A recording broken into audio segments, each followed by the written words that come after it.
Ça va bien mettre mon micro le matin. Il y a des matins qu'on est plus nerveux que d'autres. Un matin, c'en a un, ceux-là.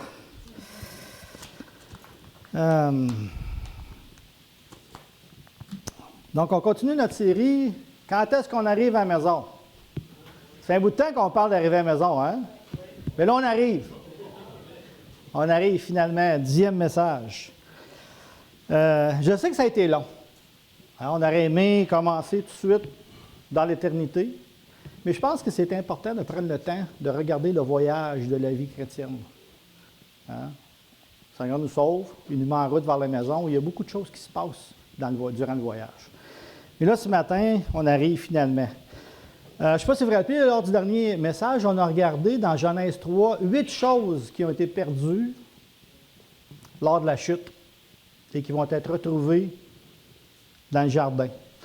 Et si le Seigneur le permet, dans les 3 prochains messages, on va regarder tout ce qui a été perdu et qui va être retrouvé. Puis je ne sais pas si Carl s'était planifié ce matin dans Genèse 2, parce qu'il a parlé du retour au jardin.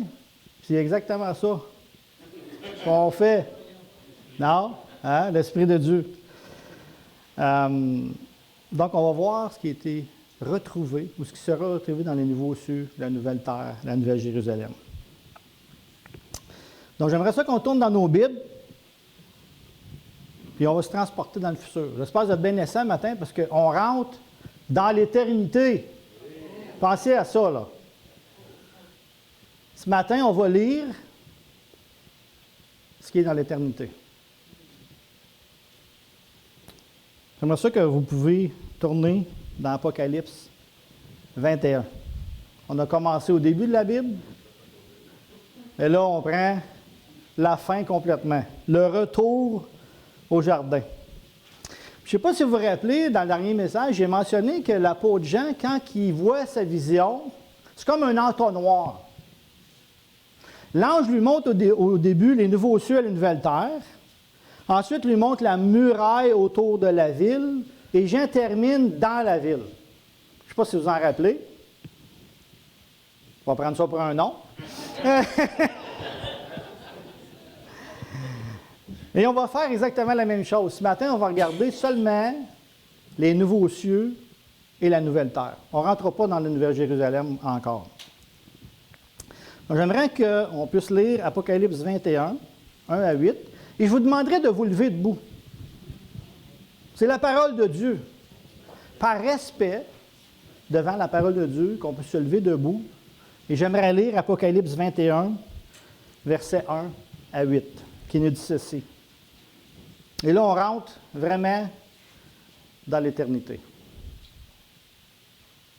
Puis je vis un nouveau ciel et une nouvelle terre, car le premier ciel et la première terre avaient disparu, et la mer n'était plus. Et je vis descendre du ciel d'auprès de Dieu la ville sainte, la nouvelle Jérusalem, préparée comme une épouse qui s'est parée pour son époux. J'ai entendu du trône une voix forte qui disait, « Voici le tabernacle de Dieu avec les hommes. Il habitera avec eux, et ils seront son peuple, et Dieu lui-même sera avec eux. Il essuiera toute larme dans leurs yeux, et la mort ne sera plus.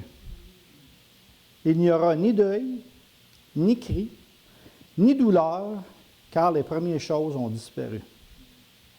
Et celui qui est assis sur le trône dit, « Voici, je fais toutes choses nouvelles. » Et il dit, « Écris, écris, car ces paroles sont certaines et véritables. » Et il me dit, « C'est fait, je suis l'alpha et l'oméga, le commencement et la fin. À celui qui a soif, je donnerai la source de l'eau de la vie gratuitement. Celui qui vaincra héritera ces choses, je serai son Dieu, et il sera mon fils. Mais,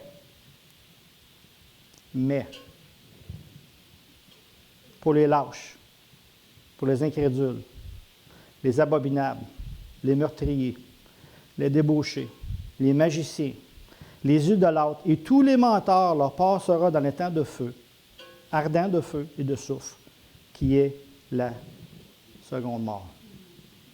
Le Seigneur peut bénir sa parole ce matin, il faut vous asseoir.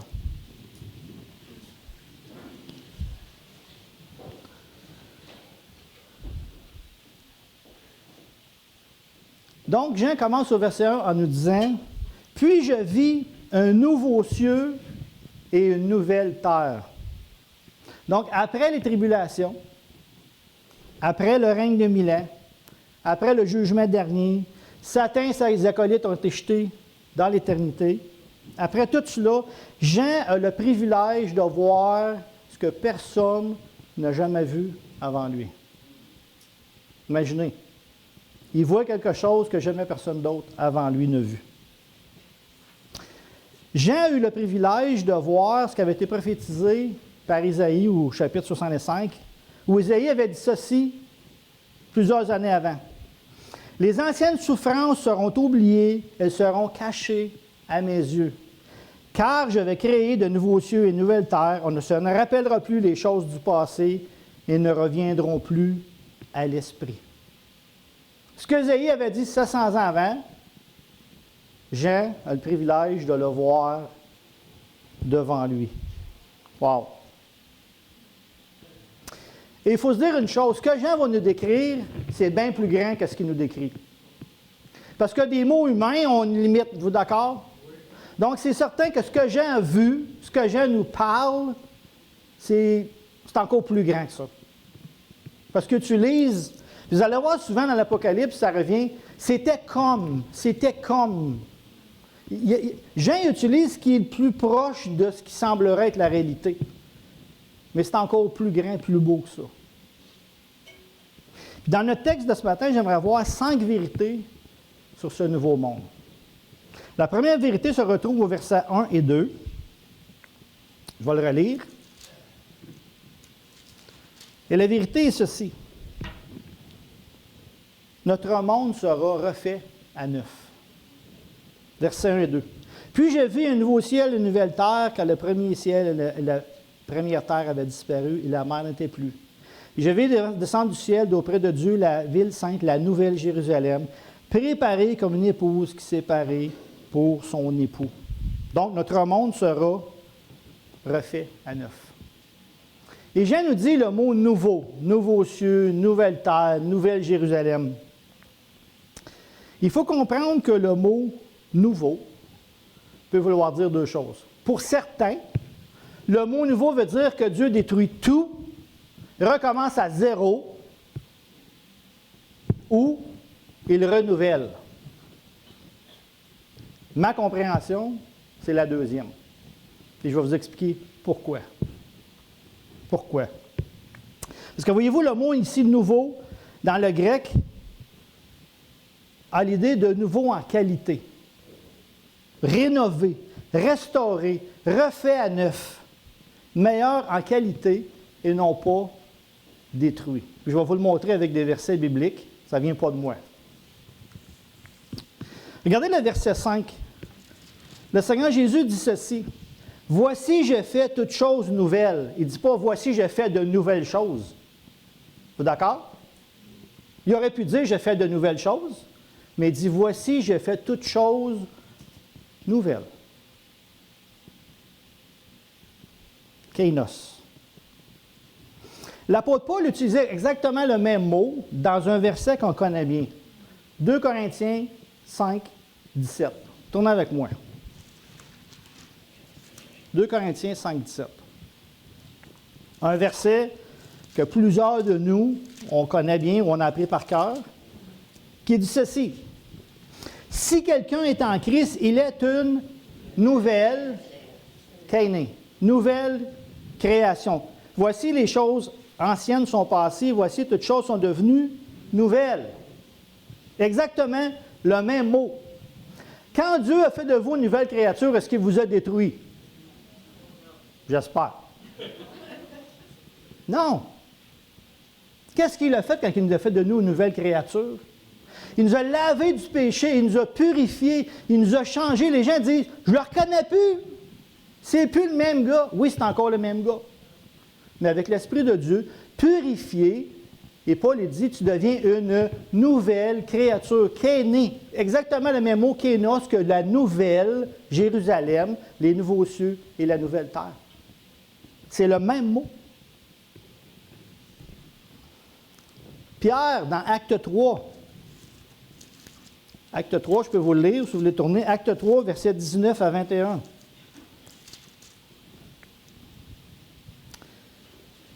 Pierre s'adresse à la foule et dit ceci. « Repentez-vous donc et convertissez-vous pour que vos péchés soient effacés, afin que des temps de rafraîchissement viennent de la part du Seigneur et qu'il envoie celui qui vous a été destiné, Jésus-Christ.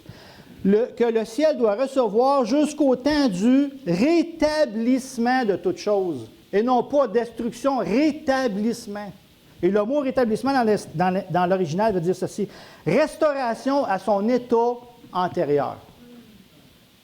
Le rétablissement de toutes choses. Et là, certaines personnes, je peux peut-être voir ce qui se passe. Certaines personnes vont dire, wow, attends une minute là. L'apôtre Pierre nous dit que tout va être détruit. Hein, dans 2 Pierre 3. Peut-être c'est ce que vous pensez. Mais j'aimerais qu'on tourne ensemble pour aller voir le passage dans 2 Pierre 3. Pour vous démontrer que même l'apôtre Pierre dit exactement la même chose. 2 Pierre 3, 19 à 21.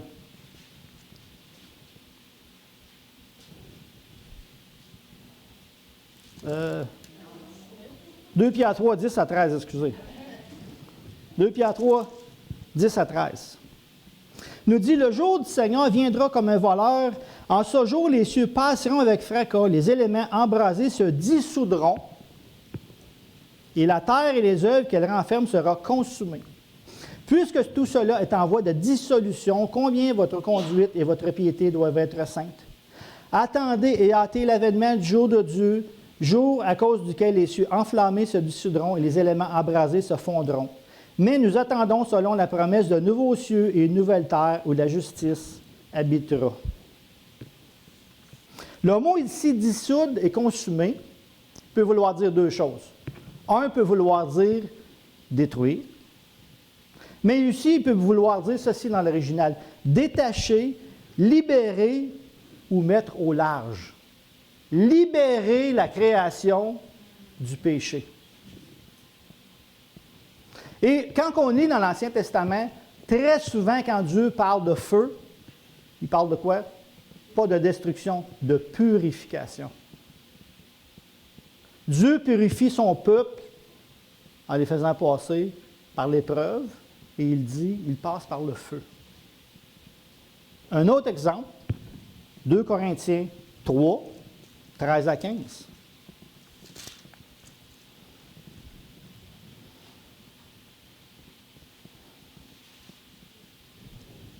C'est 2 Corinthiens 3, c'est vrai, là? 1 Corinthiens 3, c'est vrai. 1 Corinthiens 3, 13 à 15. Car le jour la fera connaître parce qu'elle le révélera dans le feu, et le feu éprouvera ce qu'est l'œuvre de chacun. Si l'œuvre bâtie par quelqu'un sur le fondement subsiste, il recevra une récompense. Si l'œuvre de quelqu'un est consumée, il perdra sa récompense, par lui il sera sauvé comme au travers du feu. Est-ce qu'on voit ici que le feu est là pour purifier et non pas pour détruire? Et c'est la même chose. C'est la même chose. C'est pour ça que l'apôtre Paul dit dans Romains 8 que la création soupire après quoi? La libération des enfants de Dieu. Donc, comment est-ce que la création peut soupirer après être libérée si elle va être détruite?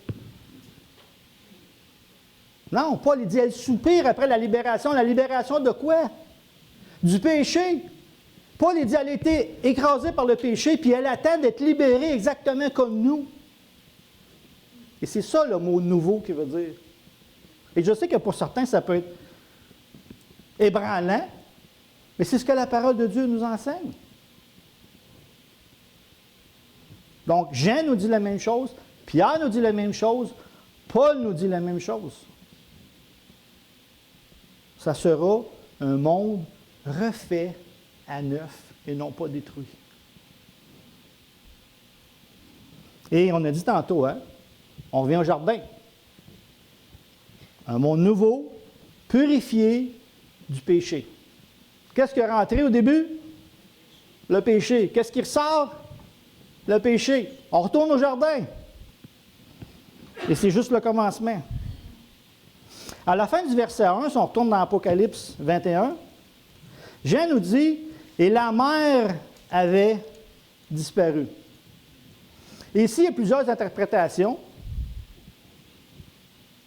Mais souvent, la mer a l'idée de danger, de tumulte, de trouble. Un exemple, Psaume 46. « Quand les flots de la mer mugissent, écument, se soulèvent jusqu'à faire trembler les montagnes. » La mer, c'est une place dangereuse. Êtes-vous d'accord? Et là, Jean dit, il n'y en aura plus de mer. Pourquoi? Le danger a disparu et il est remplacé par un fleuve qui coule du trône de Dieu, une rivière. Puis moi, mon épouse, dans le moment à partir du printemps, la plupart du temps, on essaie d'aller régulièrement aux chutes à Plaisance. On va s'asseoir sur le bord de la rivière. Pourquoi? C'est tranquille, c'est paisible. On s'assied là, on lit notre Bible, on jase. Et Jean dit, il n'y en aura plus de mer. Ce qu'il va y avoir, c'est une rivière qui coule du trône de Dieu, qui démontre la tranquillité, la paix dans ce nouveau monde. Donc, tout a été refait à neuf.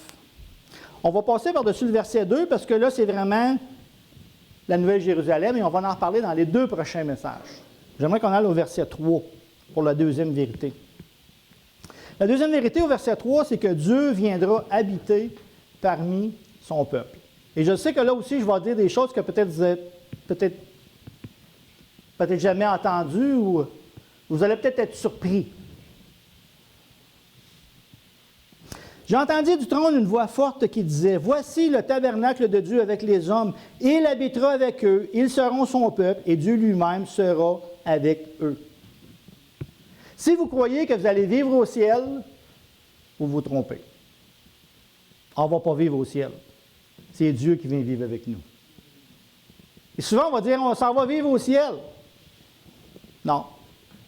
C'est Dieu qui descend, vivre parmi nous. Imaginez-vous, le ciel et la terre vont être une seule et même place. L'invisible avec le visible vont devenir un seul royaume. Wow! Spécial, hein? L'invisible et le visible vont devenir un seul et même royaume.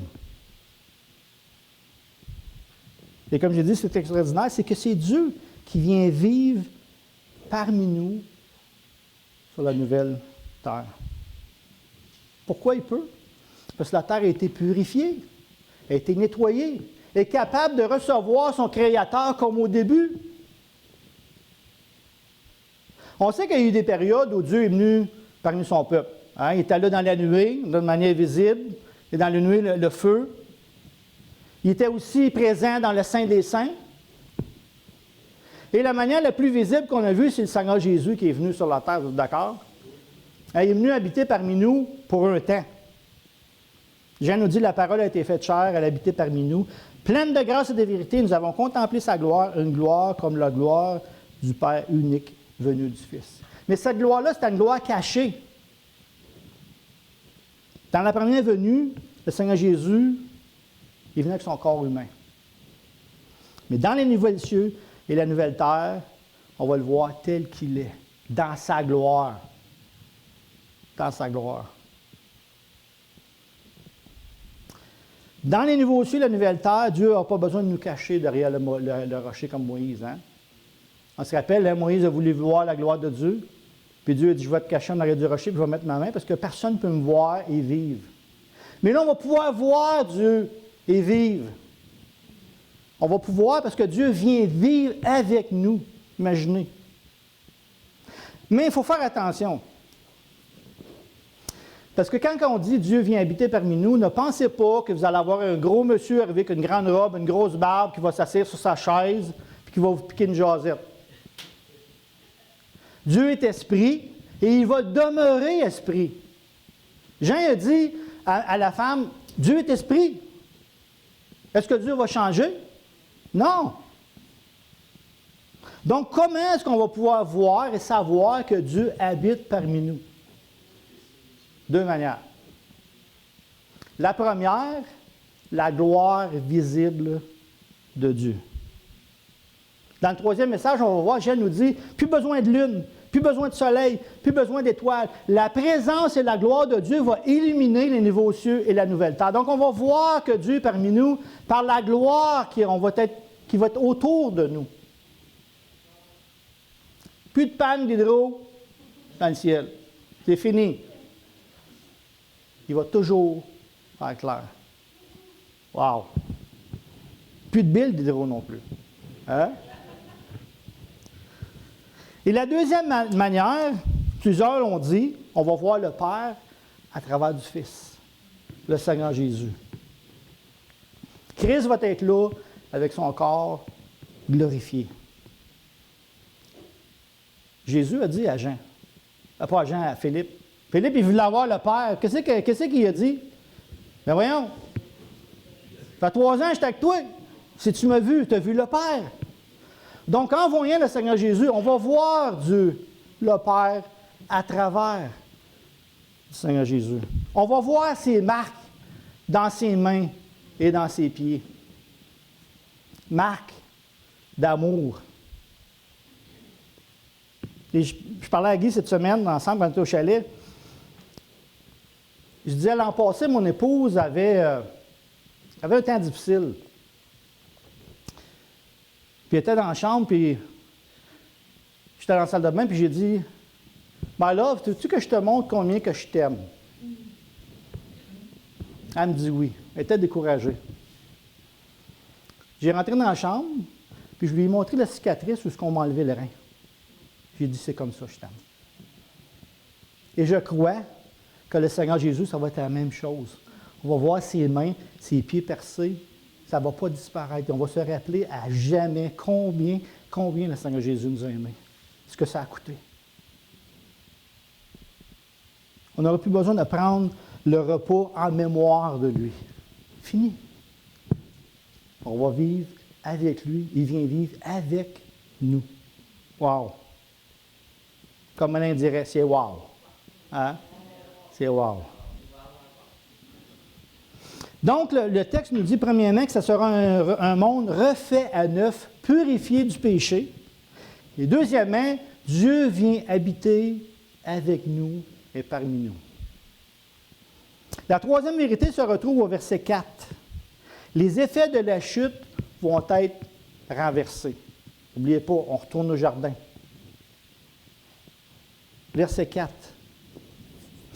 Il essuiera toute larme de leurs yeux, et la mort ne sera plus. Il n'y aura plus ni deuil, ni cri, ni douleur, car les premières choses ont disparu. Wow, wow. Un auteur a dit ceci. Ce verset est probablement le verset le plus joyeux et le plus réconfortant de toute la Bible. Le verset le plus joyeux et le plus réconfortant. Laissez-moi vous le relire. Et il n'y aura plus,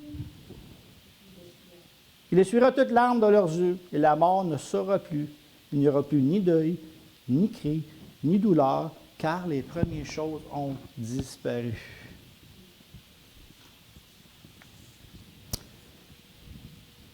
Une des choses qu'on a perdues lors de la chute, c'est un monde sans souffrance.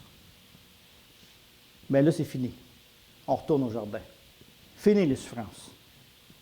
Il essuiera toute larme de leurs yeux, il n'y aura plus ni deuil, ni cri, ni douleur. Les larmes, je vous dirais que c'est certainement la chose la plus visible que Dieu a donnée pour qu'on puisse voir la souffrance, la peine. Si je pense qu'il n'y a pas rien d'autre de plus visible que les larmes. Mais là, Dieu dit, il va venir essuyer les larmes de nos yeux. Et je peux vous garantir une chose. Si vous avez des larmes dans le ciel, ça va être des larmes de joie. Et non pas des larmes de pleurs. Fini. Et Jean, pour nous démontrer que la souffrance a disparu, va nous montrer 4 choses.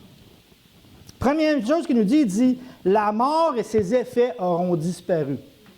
Qu'est-ce qui nous fait pleurer plus que la mort? Hein? La vie éternelle a été perdue dans le jardin? la vie éternelle est retrouvée. La mort disparaît. Qu'est-ce qu'il y a de plus cruel que la mort? Fini les souffrances. Fini les cancers. Fini les crises de cœur. Plus d'orphelins, plus de veuves. Fini les visites à l'hôpital. Fini les visites au cimetière.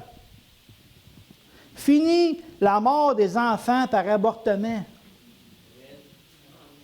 Fini les meurtres. C'est fini. Chose du passé. La mort aura disparu.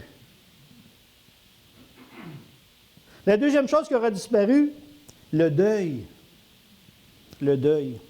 Puis le mot dans l'original veut dire lamentation, affliction et détresse. C'est fini. Fini les parents qui doivent enterrer leurs enfants en bas âge. Ils sont partis avant eux. Fini les jeunes enfants qui doivent se tenir à côté de leur père décédé, parti trop vite et qui n'ont pas eu le temps de dire bye. C'est fini. Fini. Plus de salon funéraire dans le ciel. Le deuil, le chagrin aura disparu. La troisième chose que je nous dit, les cris vont disparaître. Et le mot ici dans l'original veut dire les lamentations, les supplications, les cris de douleur causés par le mal, les injustices, la peur, les déceptions. C'est fini. Plus de cris. Et finalement, les douleurs vont disparaître. Et pour les plus vieux, on sait de quoi que c'est, hein? Les douleurs, hein? Mais Jésus nous dit c'est fini. Et non seulement les douleurs physiques, mais aussi les douleurs émotionnelles. Et vous savez, des fois, les douleurs émotionnelles sont plus dures que les douleurs physiques, hein? Fini. Donc, fini les allergies, fini les rhumatismes, fini les maux de dos, les maux d'hanche, mais aussi les douleurs émotionnelles. Fini les crises de panique. Fini la peur du lendemain. Qu'est-ce qui va se passer demain? C'est le party encore demain? On va encore voir le Seigneur Jésus dans sa gloire demain. Fini. Fini les angoisses. Fini les guerres. Fini l'amertume. Fini les combats avec la chair. On dépose les armes. On enlève nos armes. C'est fini. John MacArthur a dit ceci dans son commentaire biblique. Au ciel, il n'y aura ni péché, ni souffrance, ni chagrin, ni douleur. Nous ne ferons jamais plus rien qui puisse déplaire à Dieu. Wow! Il n'y aura plus de tentation parce que le monde, la chair et le diable brilleront tous par leur absence. Il n'y aura ni persécution, ni division, ni désunion, ni haine. Au ciel, il n'y aura ni querelle, ni désordre. Vous rappelez-vous qu'est-ce qui est une des choses qui était perdue? Les relations faciles. J'ai dit, pourquoi ça va mal dans notre monde? Pourquoi nos couples sont difficiles? Pourquoi ça va mal dans l'Église? Parce que les relations difficiles ont été perdues. Mais là, c'est retrouvé. Ni querelle, ni désordre. MacArthur ajoute, il n'y aura pas de déception. La prière, le jeûne, l'évangélisation, la repentance, la confession des péchés cesseront parce qu'on n'en aura plus besoin. Il n'y aura pas de pleurs parce qu'il n'y a rien qu'on ne puisse nous attrister. Le péché et ses effets seront pour toujours effacés. Ce sera une vie de bénédiction inimaginable. Nous connaîtrons alors le plaisir parfait. Wow! Oui, quand est-ce qu'on part, hein? Wow! Et c'est juste le commencement. On vient juste de commencer notre visite, là. On vient juste de rentrer n'importe. Imaginez. La quatrième vérité se trouve au verset 5. La promesse de ce renouvellement est certaine. Notre foi et notre espérance ne sont pas basées sur des fables, sur des histoires anciennes ou sur des inventions humaines. Pourquoi elles sont certaines? Parce que c'est le Fils de Dieu qui le dit. Regardez ce qu'il nous dit au verset 5. celui qui est assis sur le trône. Le roi des rois, le Seigneur des seigneurs a dit à Jean, c'est absolument certain. Et quand Christ dit quelque chose, il le fait toujours. Il rajoute, je suis l'alpha et l'oméga. Le grand je suis, celui qui était là dans l'éternité passée et dans l'éternité future, c'est lui qui parle. C'est lui qui parle.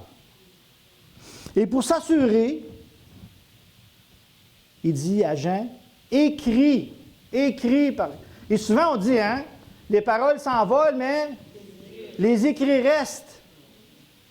Et là, le Seigneur Jésus dit à Jean, écris ces paroles. Pourquoi? Parce qu'ils sont véritables et certaines.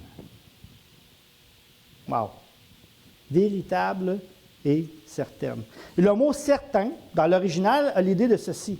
Ce qui est vrai, réel, authentique, indiscutable, flagrant, exact et digne de confiance.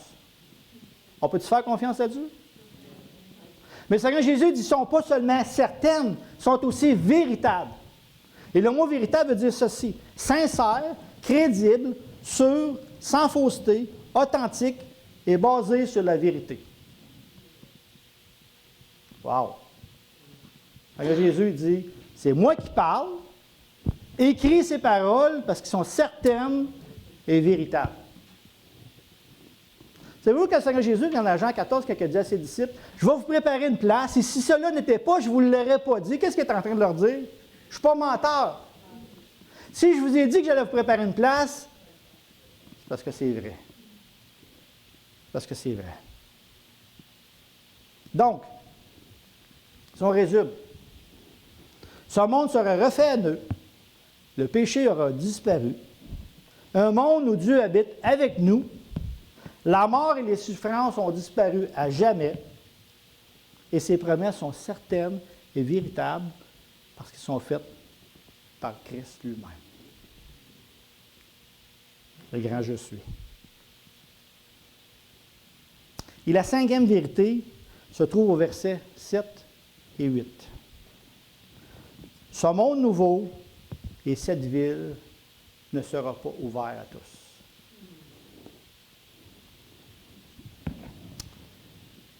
Celui qui vaincra héritera ces choses. Je serai son Dieu et il sera mon fils. Mais, pour les lâches, les incrédules, les abominables, les meurtriers, les débauchés, les magiciens, les idolâtres et tous les menteurs, leur part sera dans les temps ardents de feu et de soufre, ce qui est la seconde mort. Jean commence à nous dire, en nous disant que les gens qui vont être là ont deux caractéristiques dans leur vie. Premièrement, il dit, celui qui vaincra héritera ces choses. Mais avant, excusez, au verset 6, il dit, à celui qui a soif, je donnerai de la source de l'eau de la vie. Premièrement, ils ont soif. Soif de Jésus-Christ. Ils sont venus boire à la seule source qui donne la vie. Le Seigneur Jésus a dit à la Samaritaine dans Jean 4, hein, viens boire à moi, tu n'auras plus jamais soif. Et là, je nous dis, c'est ceux qui ont soif. Ceux qui sont venus boire au Seigneur Jésus sont ceux qui vont être là. Celui qui a reconnu sa banqueroute spirituelle et qui reconnaît que la vie ne vient pas de lui, mais elle vient de l'extérieur, du Seigneur Jésus. Mais ce sont aussi des vainqueurs. Celui qui vaincra héritera la vie éternelle. Celui ou celle qui aura persévéré dans le chemin vers la maison. C'est le trait de caractère de chaque enfant de Dieu. Celui qui persévère. L'apôtre Paul, regardez ce qu'il dit à la fin de sa vie. J'ai combattu le bon combat, par la grâce de Dieu, j'ai gardé la foi. Tournez avec moi dans Apocalypse 3, 21.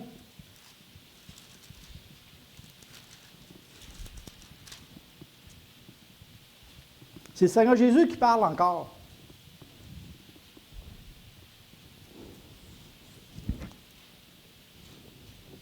Pour démontrer que c'est le vainqueur qui rentre. Il dit, celui qui vaincra, je le ferai asseoir avec moi sur mon trône, comme moi j'ai vaincu et je me suis assis avec mon Père sur son trône. Le vainqueur. Le vainqueur. Il faut faire attention. Il ne faut pas notre propre force. Romains 8,37 nous dit ceci. Dans toutes ces choses, nous sommes plus que vainqueurs par celui qui nous a aimés. Mon micro ne marche plus? On va changer de micro. Je vais essayer de ne pas trop bouger. Lui, fonctionne-tu? Oui? Parfait. Donc, pas par ma force, mais par la grâce de Dieu. Ça, c'est important. Parce que sinon, on peut devenir orgueilleux. On peut se péter bretelles. Si on est venu à la source de vie, et si on a été des vainqueurs, c'est par la grâce de Dieu, et par la grâce de Dieu seulement.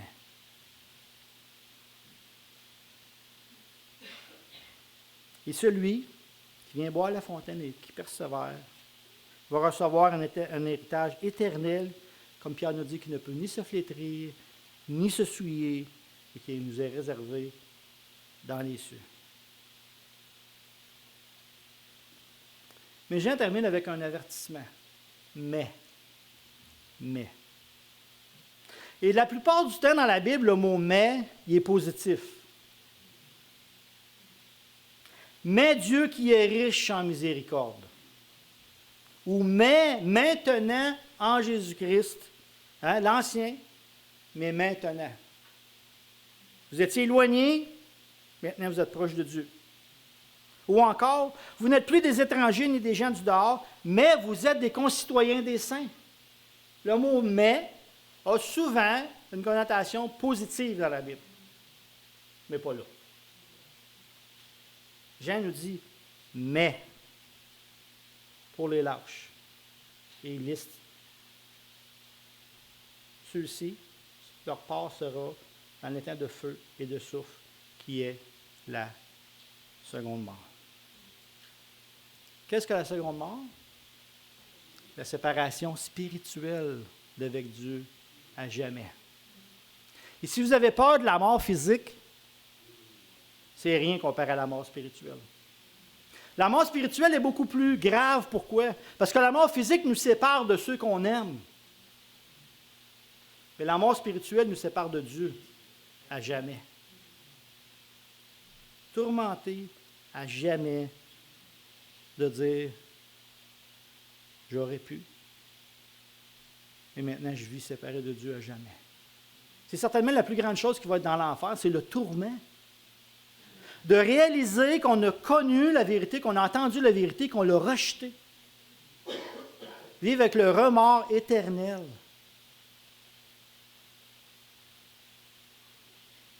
Donc, quoi faire si tu es dans ce groupe-là ce matin du verset 8? Bien, Jésus, s'il était ici ce matin, il dirait, tu dois naître de nouveau. Tu dois te repentir. Tu dois tourner le dos à ton ancienne vie et marcher vers Dieu. Passer par la porte étroite. Croire dans le sacrifice du Seigneur Jésus. Il n'y en a pas d'autre nom par lequel on peut être sauvé. Le Seigneur Jésus et le Seigneur Jésus seulement. Tu arrives avec les mains vides, sans rien payer. Jésus a dit, l'eau est gratuite. Le problème, c'est qu'on veut rentrer avec nos œuvres, notre pack-sac. Mais quand on passe par la porte étroite, il faut rentrer tout nu. Il faut tout laisser, le pack-sac, le linge, tout. Tu rentres tout nu devant le Seigneur et tu dis, j'ai rien à t'offrir. La seule chose que je peux t'offrir, c'est ma pourriture et mes péchés.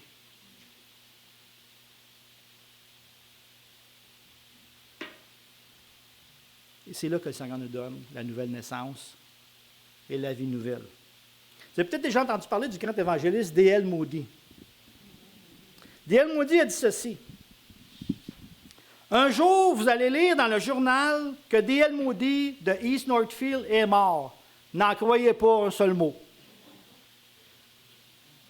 Je serai plus vivant que je le suis aujourd'hui.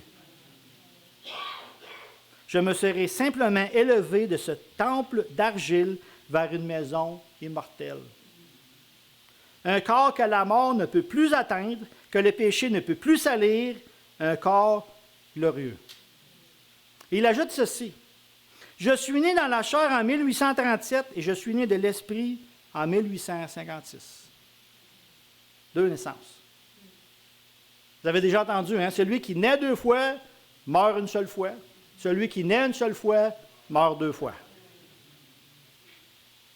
Donc, si tu as eu seulement qu'une naissance, tu vas mourir 2 fois. Ta mort naturelle et la seconde mort. Mais si tu as passé par la nouvelle naissance, ta naissance spirituelle et ta naissance physique, tu vas mourir une seule fois, et peut-être même pas. Si le Seigneur revient avant, tu ne connaîtras peut-être même pas la mort. Wow! Passer par-dessus la rivière de la mort, puis tu te retrouves les 2 pieds dans l'éternité. C'est toute notre espérance. Mais D.L. Moody, si quelqu'un vous dit que je suis mort, créez-le pas. C'est pas vrai. Donc, en conclusion, j'aime ça me répéter. Cette nouvelle terre sera refaite à neuf, libérée du péché à jamais. Dieu vient planter sa tente avec nous dans les nouveaux cieux et dans la nouvelle terre. On n'a même pas besoin de se déplacer. Il vient vivre avec nous. Imaginez. Comment un Dieu, je pense que c'est condescendant qu'on dit ça, c'est ça? Hein, qui descend, qui s'abaisse vers nous. Imaginez. La mort, la souffrance disparue à jamais, c'est une promesse qui est certaine parce que c'est le Seigneur Jésus qui l'a faite. Celui qui est assis sur le trône. Mais, attention, tous n'entreront pas dans ce lieu. J'ai une question pour toi ce matin. Est-ce que c'est ton espérance? Est-ce que c'est ton espérance? Assure-toi d'être passé par la porte étroite. Pas parce que tu es assis à l'Église. L'Église ne sauve pas personne. Il n'y a personne qui peut venir s'asseoir à l'Église et dire « Moi, je suis sauvé parce que j'étais à l'Église toute ma vie. » C'est un mensonge. L'Église ne sauve personne. C'est le Seigneur Jésus qui sauve. Sinon, tu auras à être séparé de Dieu dans les temps de feu à jamais. Et ce n'est pas moi qui le dis. C'est la parole de Dieu.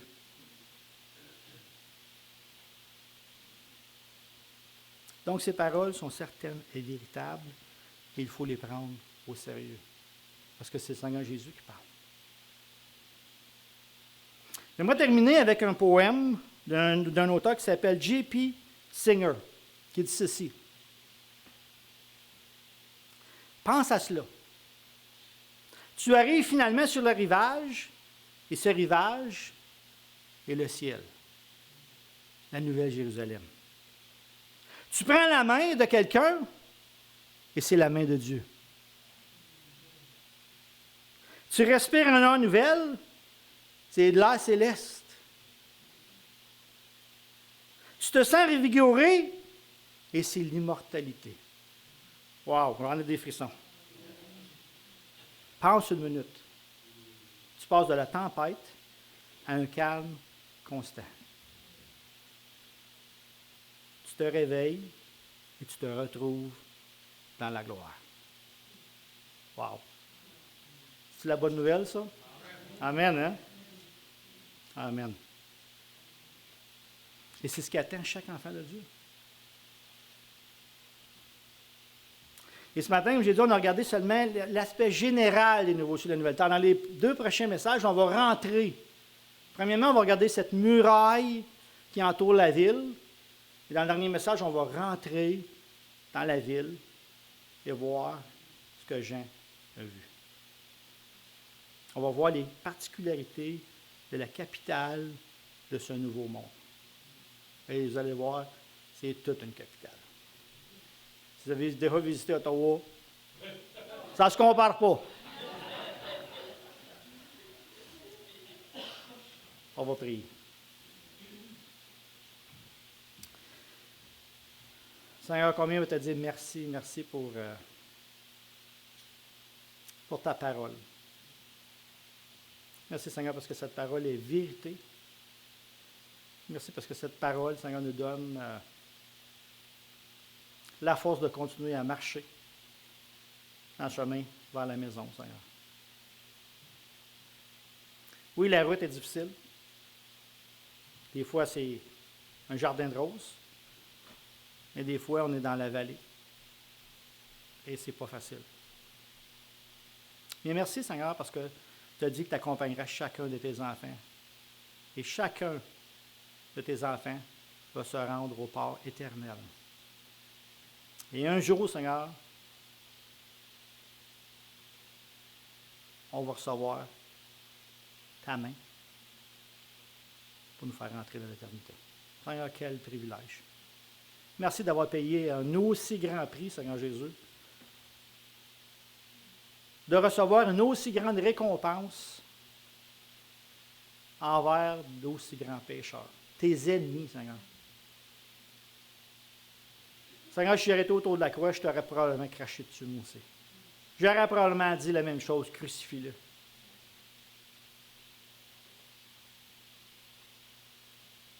Seigneur, merci. Merci pour cette espérance vivante. Merci parce que tu reviens, Seigneur Jésus. Et ma prière, c'est que donne-nous de persévérer par ta grâce. Et Seigneur, s'il y en a ce matin qui ne sont pas tournés vers toi encore, qui ne sont pas certains, Seigneur, ma prière, c'est que ton esprit peut venir les éclairer. Et qu'ils puissent vraiment crier à toi, Seigneur. Reconnaître leur état de pécheur. Reconnaître, ce n'est pas parce qu'on a fait une petite prière qu'on est sauvé. La repentance, c'est un changement de vie, changement de direction. C'est un miracle que toi, Seigneur, tu opères. Seigneur, ma prière, que s'il y en a ce matin qui ne te connaissent pas, viens déboucher leurs oreilles, viens ouvrir leurs yeux, qu'ils puissent voir la beauté de la croix qui nous donne accès à ces nouveaux cieux, à cette nouvelle terre. À toi, sur la gloire, Seigneur Jésus. Amen.